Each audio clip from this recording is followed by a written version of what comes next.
আল্লাহ রাব্বুল আলামিন ওই মুজাহিদদেরকে প্রত্যেকটি বিশ্ববিদ্যালয়ে বিজয় দান করুন।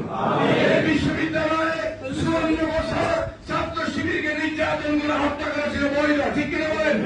আমাদের ভাইদেরকে নির্যাতন করা হয়েছে, পানি ছেড়েছিল, তারা প্রস্রাব করে আমাদের ভাইদের প্রস্তাব দিয়েছিল, ঠিক কিনা বলেন?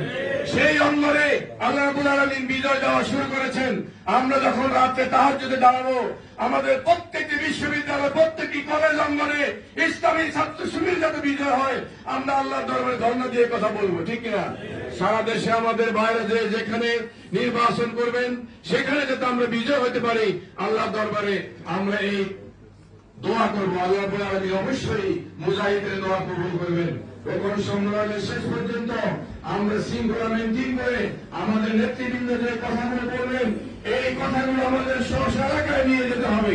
স্ব এলাকায় গিয়ে আমরা এখন থেকে আগামী